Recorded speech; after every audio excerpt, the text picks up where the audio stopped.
BWF Solicitors, we take pride in our client service. As a niche law practice, we are conscious of the demands of our clients. We always offer a friendly, listening ear and sympathetic attitude. We've worked with thousands of people all across the UK in all areas of personal legal services. We have received great feedback and reviews from our clients. We are located at Seven Sisters in Tottenham on the 4th floor of the Anna House, right on top of the Victoria Line train station for your utmost convenience.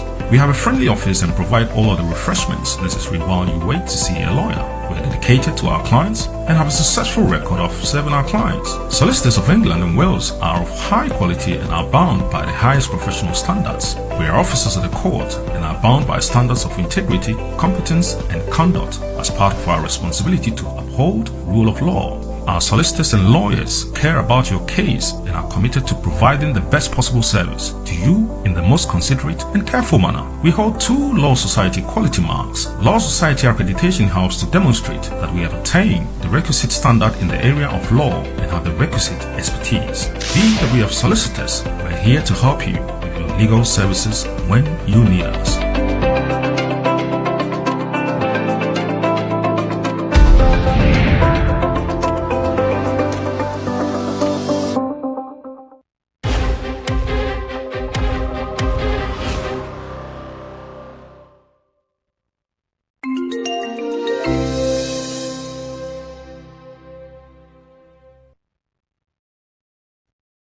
Hello, ladies and gentlemen. Good afternoon, good morning, good evening, wherever you are around the world. Thank you so much for joining me at Heritage TV. This is Hanging Out with Vicky. Today we have with us BWF Solicitors. They are here to help us understand what no recourse to public funds is and how it can be lifted. I believe that during this pandemic lockdown, a lot of people were furloughed, some even lost their jobs. Now the question is, if you've been furloughed or you've lost your job and on your passport or card it states that you have no recourse to public funds, what do you do? Well, definitely you need to pay for your rent, buy get some food, look after your children. So if you don't have any job, how do you get support? Can you walk straight to the council and seek for support, even though on your passport it says that you have no recourse to public funds? Representative from BWF Solicitors, lawyer Eunice Achampong, is here to explain to us in ways and means we can have that lifted to get that support that we need. This program is sponsored by Victor Estates and your very own property company. If you have any property you want to sell, manage, we are here for you. Contact us on 0744 and anybody who refers a friend, family or colleague to bring their properties to Victor Estates, you will be rewarded financially for the referral. Now, going straight to the topic for today. So let me introduce our very own lawyer, Eunice Achampong, who is a partner at BWF.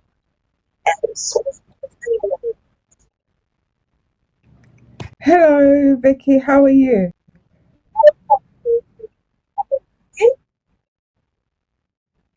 I'm good. I'm good. Hope your week has been good as well.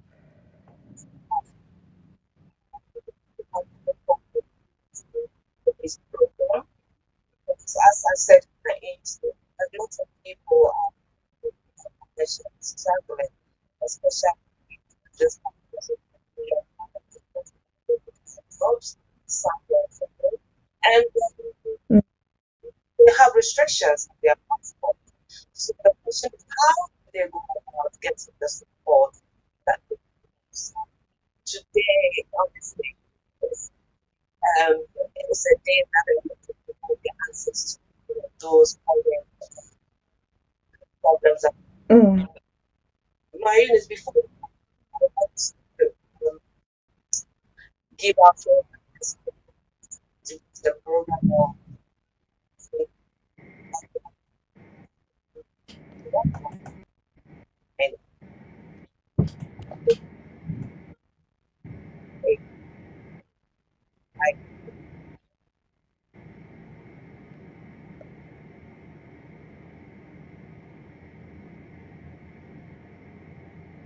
Can you hear me?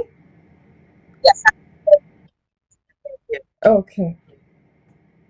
And we can also know about social media as well. Those are very small things who are supposed to see media. Where are you, miss? You're welcome. Thank you once again. And like you said, obviously, a lot of people during this lockdown also have had circumstances where they've had to look for support elsewhere rather than their jobs. And it's been quite difficult. And so that's why I've picked to look at this topic for today. And hopefully, other people will be able to benefit as well. The question is, are public funds will benefit and is it available to all? Okay. So when we talk about public funds, first of all, people will just generalize it, and I want us to have a look at what it really means to say public funds or benefits. So usually, when we say public funds, we're talking about benefits that are available to people who may be in need. So there will be welfare benefits to both children and adults as alike. Um, One definition or one way of looking at public funds is what we usually have when in terms of looking of children. So, for instance, people will be working, they'll have work tax available, then working tax credits available to them. Um, they'll have children, so they'll have child tax credit available to them, so that they can be able to somebody to look after their children whilst they are working. Then we have universal credits, which is the new blanket term, which is used for most benefits and the way that people are able to now collect it. So rather than collect individual benefits, they coin it all together as universal credit. You have things like personal independence payments for people who are disabled. You have things like disability living allowance. You also have the allocation of like a council house to somebody or a person who may be in need, including a child. You also have things such as income related job seekers allowance for people who are looking for jobs and cannot find any and so are home. You will have things to do with the fact that, for instance, the person is a carer of a disabled person, so you have that carer's allowance as well, and you have a whole range of, should I say, related benefits that will people would usually receive, term it as public fund or benefits, welfare benefits, if we are to put it that way. So the housing benefits, the council tax reductions, the child benefits, the working tax credit, the child tax credit, all of those things will come under public funds or what we call welfare benefits. And then when we look at what is not public, those are usually, should I say, national income related benefits. So if you've contributed to your national insurance, which is what we usually do once we are paid a salary or you are self employed, once you contribute to your national insurance, you have things like the state pension. That is not a public fund, that is not welfare benefits. You have things like contribution related job allowance. Obviously, those are for people who've previously worked and are now looking for work. So that is not a public fund or that is not welfare benefits, to put it lightly. And then you have things like the fact that you are able to, I mean, gain statutory maternity pay. So, for instance, you may be in a being 6 months and therefore they can't give you maternity. If you've worked somewhere else previously, the government will calculate and then look at what you will be entitled. Statutory maternity pay is not a public fund, it's not welfare benefits. You also have things like a widow's benefit. So someone who's lost their husband and has nowhere to go, so she would also be able to claim her widow's benefit as well.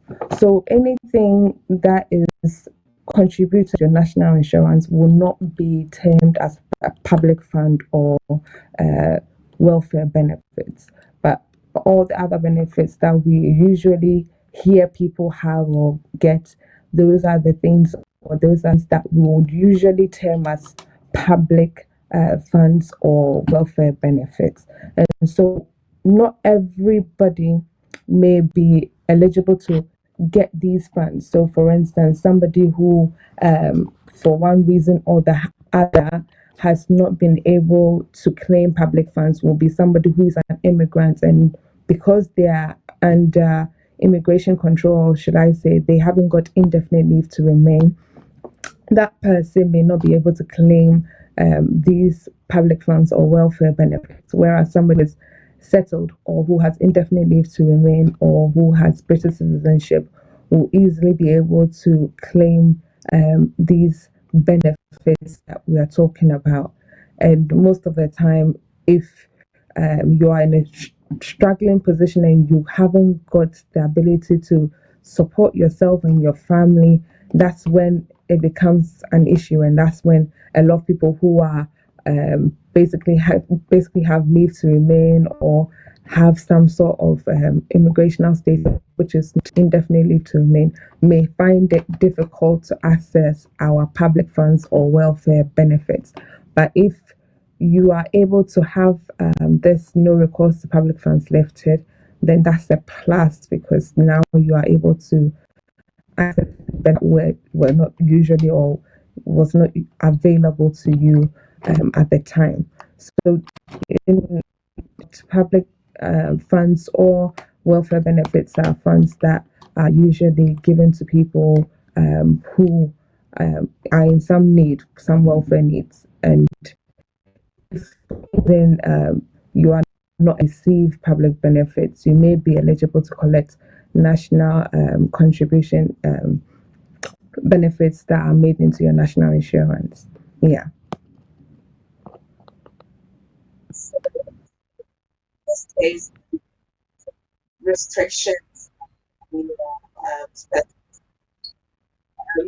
is there, you know, our council on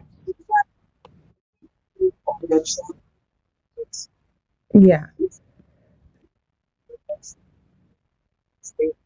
I know that the council are obliged Section 17 1A of the Children's Act 1989, which states that it is to safeguard the both welfare of the child in need. So that's those who are restricted of their status. So in terms of let's say a family, a typical, let's say, mother who has two children and she's stranded, and she knows that, okay, at least if she has no help coming from anywhere, she hasn't got help coming from the church, she hasn't got help coming from friends or family, then the only person or the only this mother can go to will be her local authority. And in a case where there are children, and children in terms of the fact that they are under the age of 18, so this mother is struggling, she hasn't really got leave to remain, and she doesn't know what to do because she's been living around in people's houses, and they're saying to her, enough is enough, we can't accommodate you any longer, you need to go to the council and get a place. And usually most councils will say, well, what is your status in the UK? Let's have a look at that. And if you're not able to provide it, they would say to you, well, because you're not able to provide us with your status, your legal status in the UK, we can't allow you to access things like housing or any sort of benefits that we would usually give to our should I say, locals or people that live within the area. And it's very disheartening because, as you said, Section 17 gives that duty to the local authority to promote and to provide a range of different services children, and that means that they also have to provide it to their families because that is consistent with their policy for children to be brought up with their family setting. And so, because they have that duty as well, they have to make sure that children within their locality or within their area are well supported and brought up.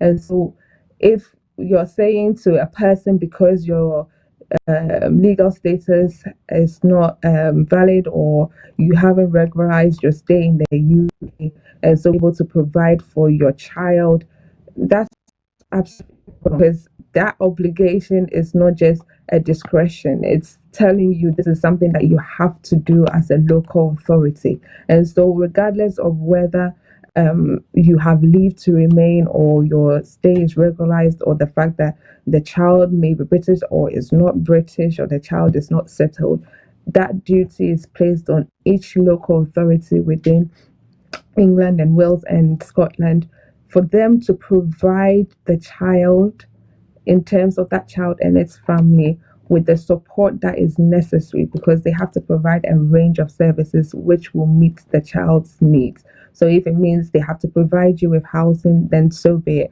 If you can find private accommodation and then provide you with housing benefits, then so be it.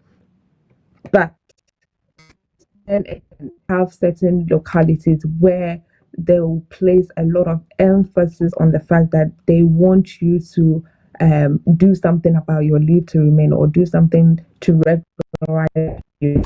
I mean, if you're in a dire situation and there is nothing that you can do in terms of regularizing your stay before getting that support, then it's a requirement that they must provide you with those services to be able to provide for your family. And so giving these services to the children obviously is going to affect you as a family because they are upholding their duty to make sure that children are brought up within the family setting as well. So generally, that is their duty, that is their obligation to make sure that it is carried out so that no child is left wanting, no child is left homeless, no child is left without an education. All these things come under the local authorities' duties, and this is something that they have to also uphold. So even if no, you have to be persistent. You have to keep saying this is something that I know you have to. And so I'm in this situation. I can't do anything about it, and my children need a place to sleep. Therefore, I need you to provide us with a place to sleep. Otherwise, we will be homeless. Otherwise, my child cannot go to school. Otherwise, my child will not have anything to eat. And that is how serious the situation is. And that's why I think when you find yourself in a situation like this, as much as we would like to be dignified and we would like to do things the way that we want to do it, sometimes it might call for you being very persistent and doing things not the way that you're used to, but being forceful about it as well. Yeah. The thing I wanted to in your explanation, Mm. it's just come focus was on the child. What if it's, uh, somebody doesn't have a child? You be able to access um, support from the local if the person doesn't have a child and has got no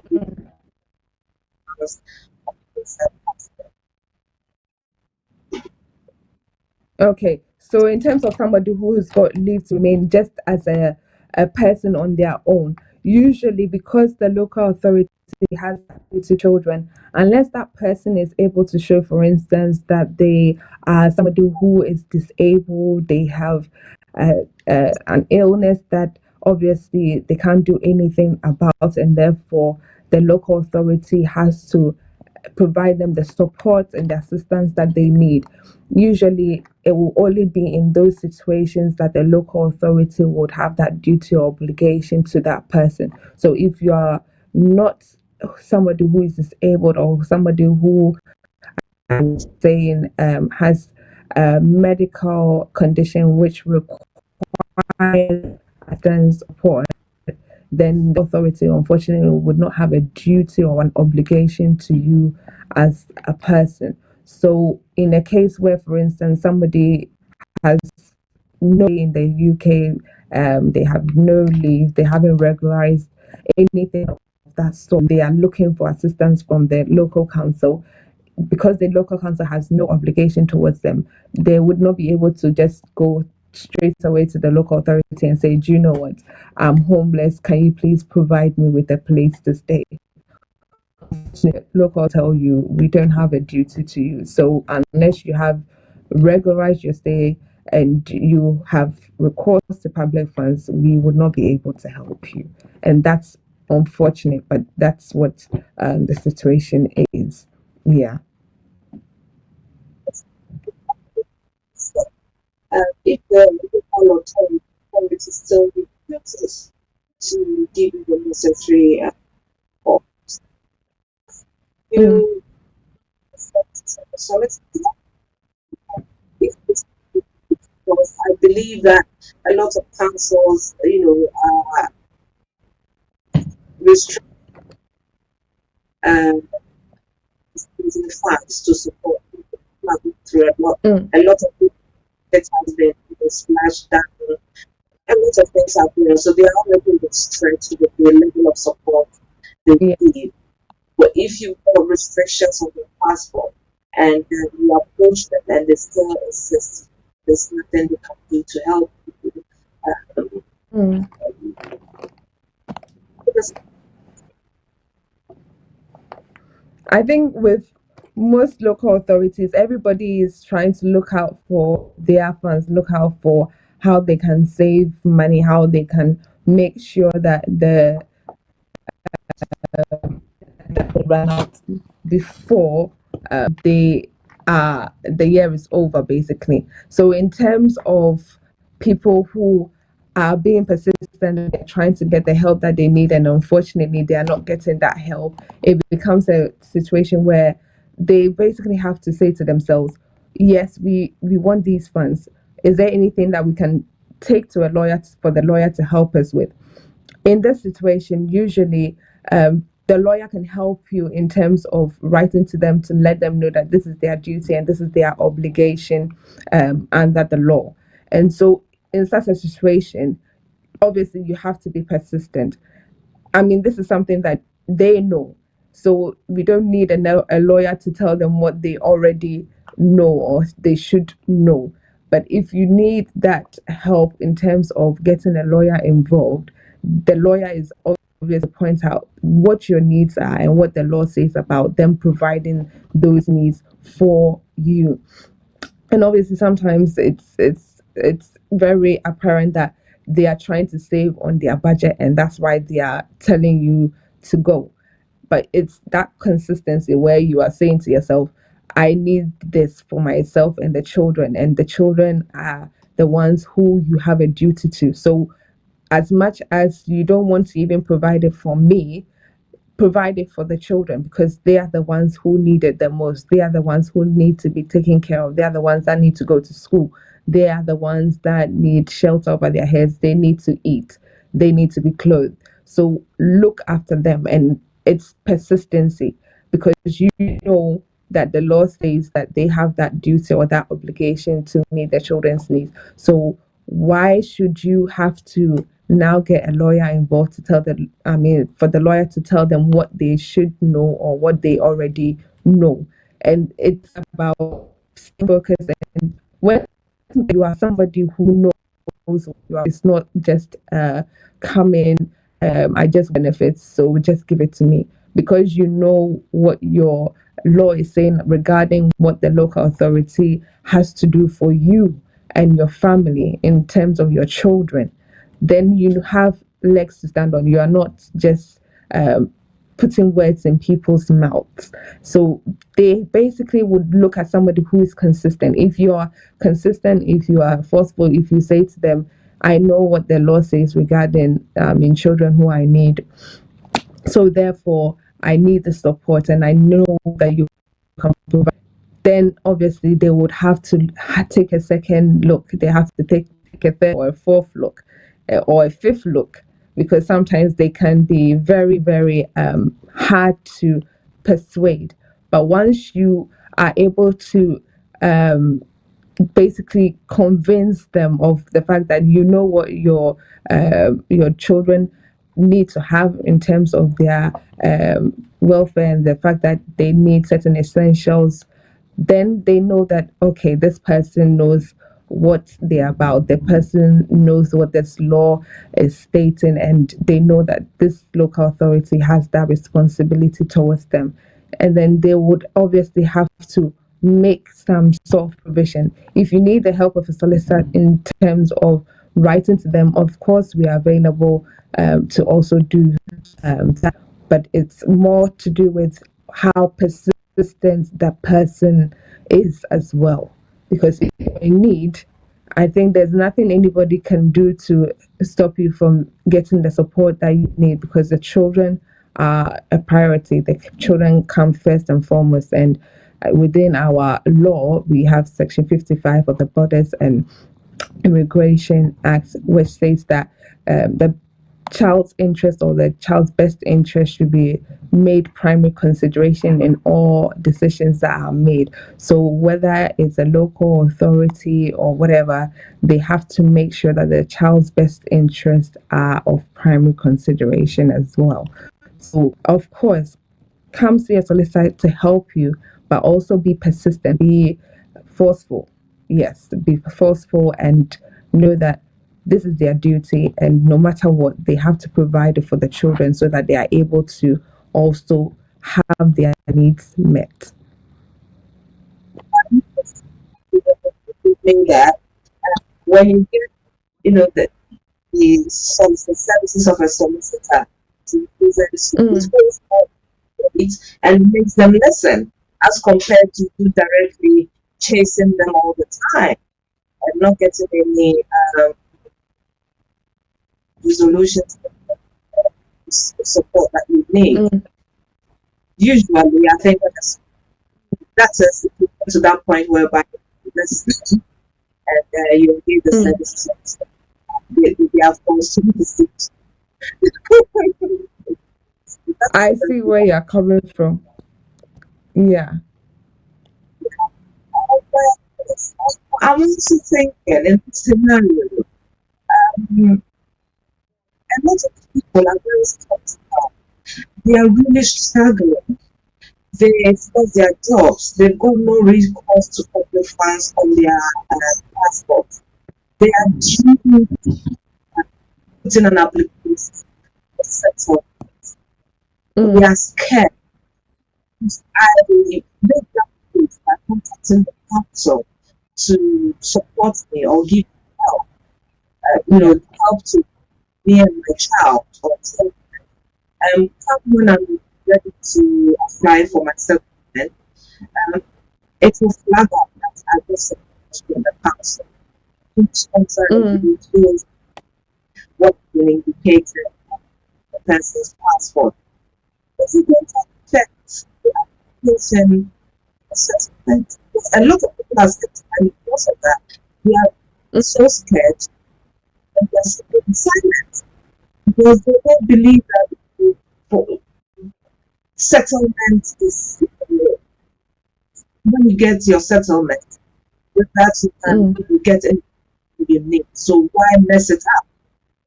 I'm not going to make that application. Because suppose no authority which is against what is indicated in your passport. And as you're saying, because a lot of people are thinking, well, I need this support, but then I know that I want to have my settlement, or I want to be able to gain indefinite to remain without having any support whatsoever from the government, so that at least there are no, should I say, interferences, or there are no challenges when I'm going to apply for my settlement.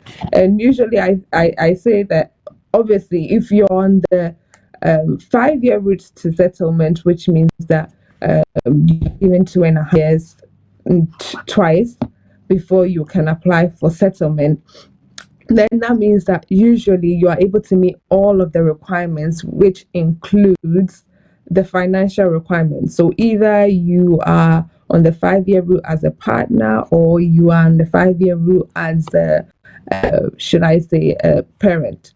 So whatever the requirement is, whether it's 18,600 or is the maintenance requirement where you are able to obviously support your child or your children financially without recourse to public funds, then obviously you are saying to them that you are able to meet these requirements, and that's why they have put you on the 5 year route to settlement. So usually somebody who would necessarily be on this route would think to themselves, I have to be able to meet all of these requirements to be able to apply for settlement. And if I'm in dire need, so for somebody who, for instance, during this corona period has been furloughed or has lost their job, or for one reason or the other, they've been given a 0 hour contract, so they are not getting consistent income like they used to.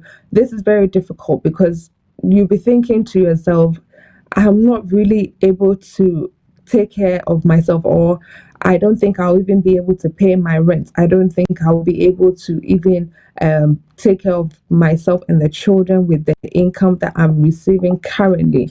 And usually that would mean that you have to apply for a no recourse to public funds. And this is called a change of conditions form. So you're saying to them that you are either in a situation where, for instance, you have no accommodation whatsoever and you have no means of getting adequate accommodation, and so they need to provide you with the accommodation that is necessary, or you have the means to gain adequate accommodation, but you cannot meet your essential needs, and that includes the fact that you may be on a low income. So, for these reasons, you will not be able to meet certain essential needs for yourself and the children, and that makes it very important for you to then apply for the no recourse to the public funds to be, should I say, lifted off your leave to remain. Or it could be that there has been a change of circumstances because of the fact that we are currently in a COVID-19 period, and because of the exceptional circumstances that we are in, you therefore need the no recourse to public funds to be lifted in order for you to be able to access these benefits that we are talking about. So in such a case, it makes it all the more likely that because you are in this precarious situation, or to say you're in this difficult situation, you cannot in any way meet that financial requirement as you're supposed to in on the 5 year route. So for instance, because you are now asking for this no recourse to public funds to be lifted, in such a case, that would then mean that you are not able to meet the requirements. Obviously, it's nobody's fault, it's not your fault that you are in this current position. Obviously, we know that due to the pandemic, some people have had to be furloughed, or some people have had to lose their jobs in totality. But if you are struggling and you're finding it difficult to go day in day out, you can't pay your rent, you can't sustain yourself and your children, then of course, why don't you apply for the no recourse to the public funds to be lifted? Yes, we know that when you're going to make your application, they will be looking at the fact that you have said that you are on a route, on a 5 year route, and therefore you should have the available funds to be able to be on this 5 year route. But in your situation, there has been this pandemic, and you've lost your job, and you need to take care of yourself and the children. Nobody is going to say anything about the fact that you've had this no recourse to public funds removed.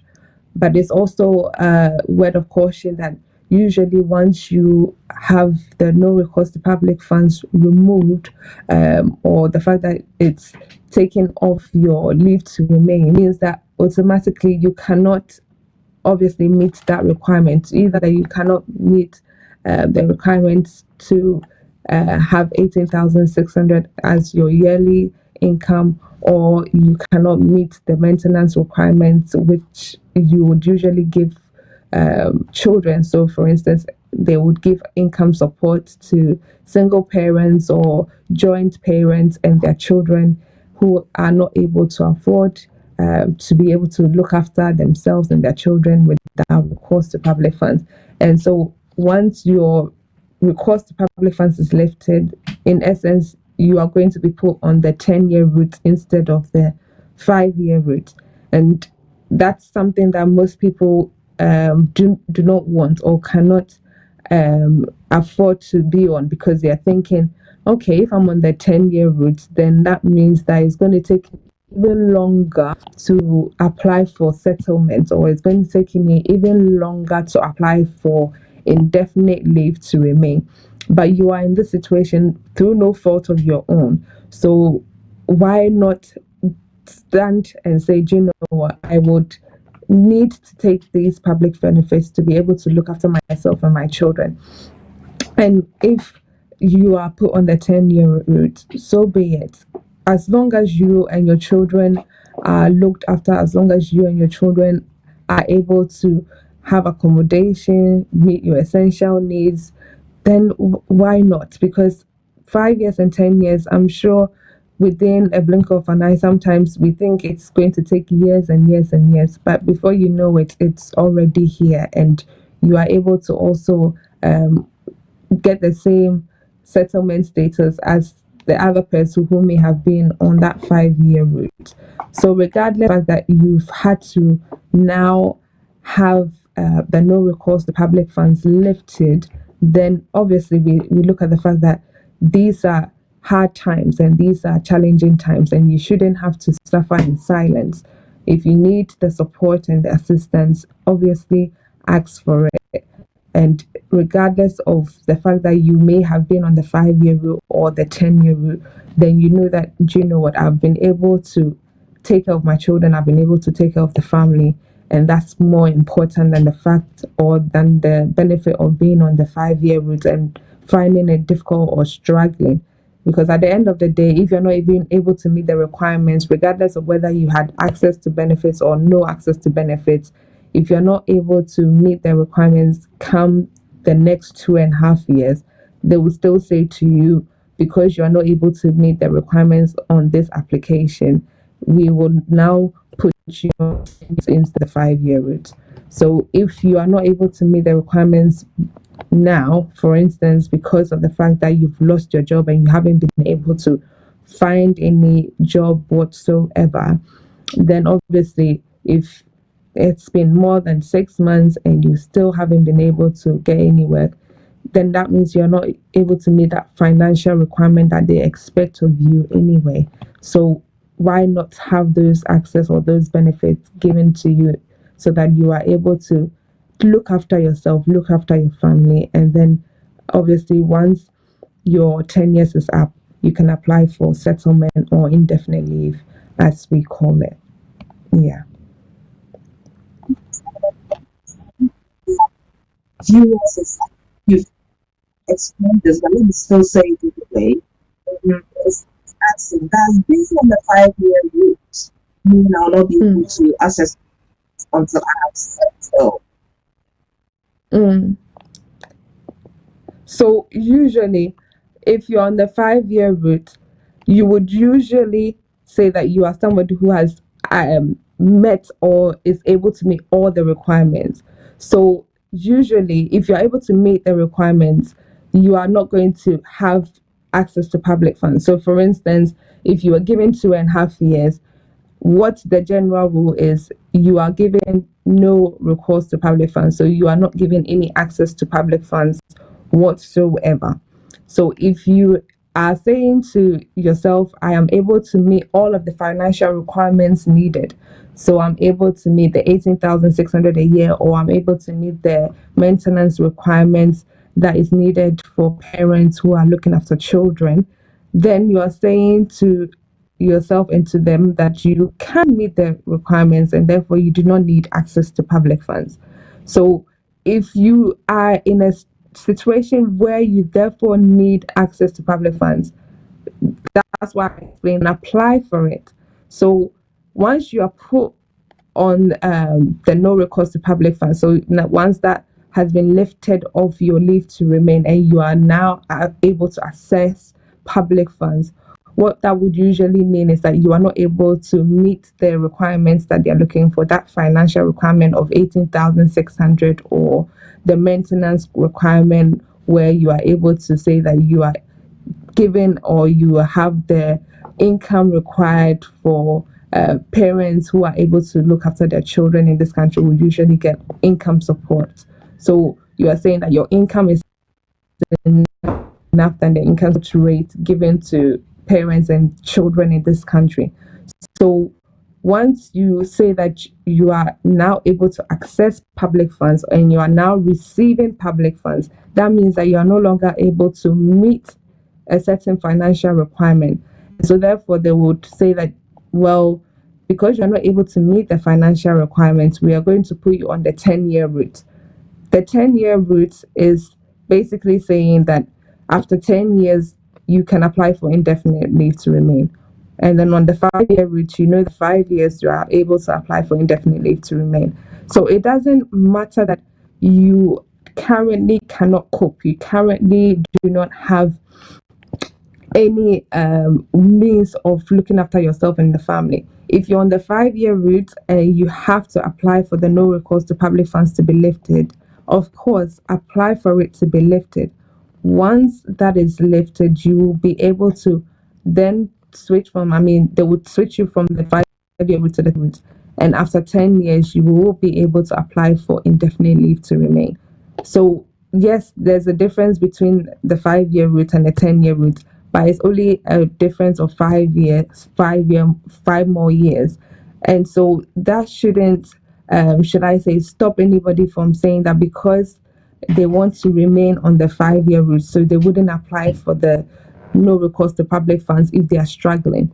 I think that if you are struggling and you are not able to meet a financial requirement, you should apply for the no recourse to public funds to be lifted off anyway, so that you are able to then look after yourself and then look after your kids and obviously the family at large, rather than say to yourself, oh no, I want to apply for leave based on the 5-year route, and so if I'm put on the 10-year route, it will take even longer for me to apply for indefinite. It shouldn't really matter. So 5 years and you need access to benefits, apply for it. Apply for the no recourse to public funds, or what I say is called the change of conditions. And then once you are granted, even if you are put on the 10-year route to settlement after your leave to remain is applied for, you will still be able to apply for indefinite leave to remain for settlement years. So I'm trying to explain or break it down in such a way that we will be able to understand that, okay, even if I'm on the 5-year route and I have the no recourse to public funds lifted and it puts me on the 10-year route, I will still be able to apply for settlement or indefinite after 10 years. So if you've done 2.5 years already and now you are going to be put on the 10-year route, you have to do another 2.5, 3 more times before you can apply for indefinite leave to remain.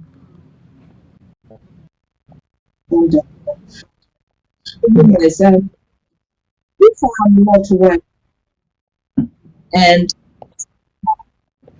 to the UK, wherever. So usually somebody who is applying for a fee waiver, I think during the summer a lot of people heard of this new case called Dineku Nijasen, and it was about a family of 5, so a couple and 3 children, and they wanted to apply for fee waiver because obviously they were not working. As the law says, you are not even allowed to work if you have no leave to remain in this country.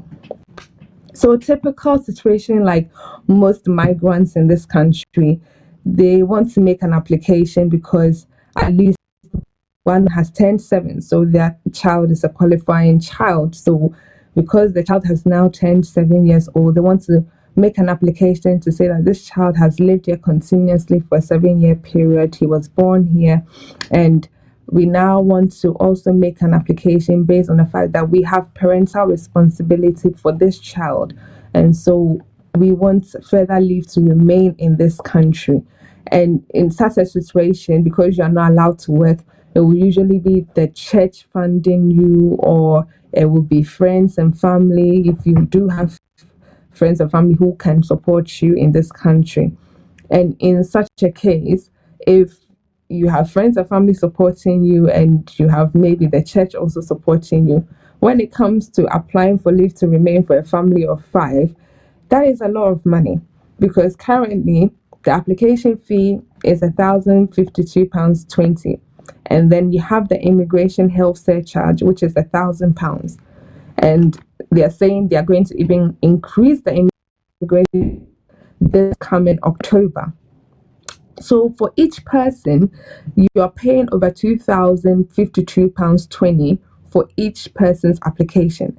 And if you are saying that you're a family of 5, how are you going to be able to obviously have these funds to pay for a family of 5? And sometimes they look at it and they're saying to you, the caseworker who is at the home office is looking at it and saying to you, oh, well, you have friends, you have the church, you have family members who can contribute or support you financially. So why not ask them to contribute and help you pay for the application? And it's almost absurd, because in this case that I'm talking about, the home office policy on fee waiver was almost like saying to you, well, if you have the means of now applying, or you have the means being supported, then obviously you can have them support you to pay for the application. But in this case, the High Court was saying that no, that policy of yours or that guidance of yours is wrong. It's unlawful. You can't tell a person that has no right to work and hasn't got the means to pay for the fees, to tell them that they should now be able to pay for their fees, which is astronomical, because you can't ask them to be paying for a family of 5, which is above £10,000. How are they going to get that money? So the court said to them, you have to look at the fact that they cannot afford it. So they call it a test for affordability. If there is no way they can afford to pay for that fee, then you should obviously have your guidance state that because there is no way they can afford to pay for that fee, therefore they should be granted fee waiver.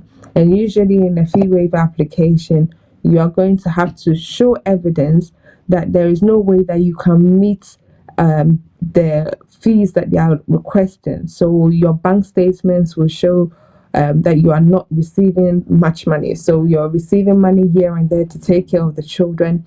Maybe the church is supporting you with rent, and some family and friends are supporting you with food and clothing and bits of money here and there. But that's not enough to pay for your fees. And so your bank statements will show this. If you are receiving any sort of food vouchers, or you are usually receiving any sort of gift cards or charitable support, you include all of this for them to have a look and say that, okay, we can see from the evidence that you've provided that you are not really sufficient income to be able to pay for our fees, and therefore we would grant you a fee waiver. If you have more than enough funds, then obviously you wouldn't be granted the fee waiver because you can afford it. But if you can't afford it, they have to look at the fact that you can't afford it and therefore grant you a fee waiver. And in most cases, once you are able to provide them with your bank statements, or if you are even earning. Let's say that you've applied for 2.5 and you're applying for your subsequent 2.5 years, and you are still not able to pay for your own fees because of the fact that your income is low and whatever money you're getting goes towards your expenses, and they look at your expenses and the fact that your income is still low, they will be able to grant you a fee waiver towards your application. So that would include information fee and the immigration health surcharge. So that means that you will not have to pay for those fees. They would pay for those fees on your behalf and then grant you or assess your application for further leave to remain. And that is a good thing for most families, because a lot of the time you have struggling families and people can't see how they're going to make ends meet.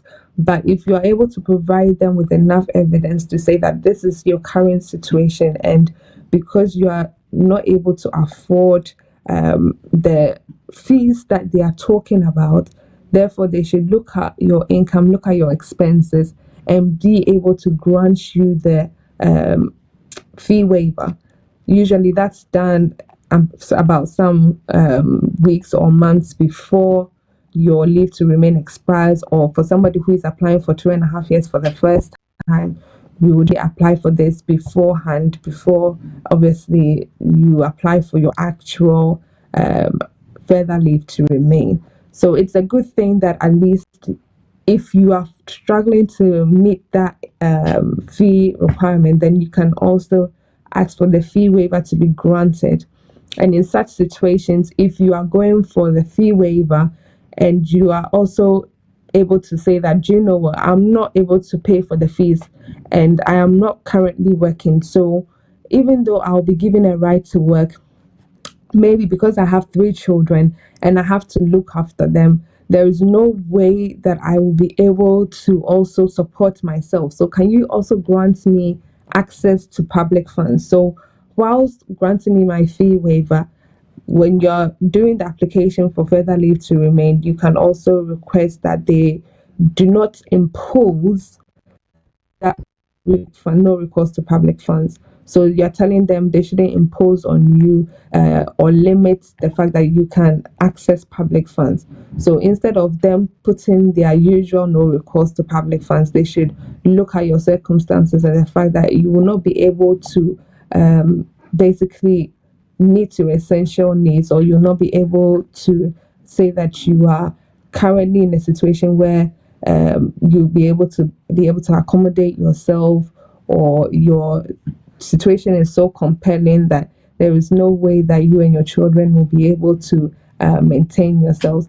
Then in that situation, they would obviously have to grant you recourse to public funds. And so you can apply for the fee waiver, and if your situation is such that you can't also meet your essential needs or accommodate yourself, then obviously then apply for the no recourse to public funds to not be imposed, so that you are granted a further leave to remain without any restrictions or without any limitations. And that's one good thing about these cases. When they come up, they make people's lives that much easier. They make people that much comfortable in making their applications, because sometimes it seems like immigrants or migrants are always getting the hard stick. But in cases like this, you realize that this is something that we need to be able to be access, to have, to be able to do what we need to do for our families and our children. Yeah.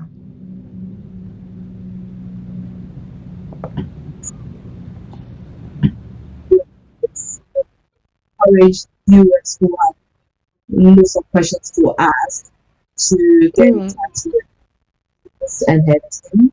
So we're very glad to answer all the queries. Eunice, please give us your last words and where people can locate you. Yeah. Okay.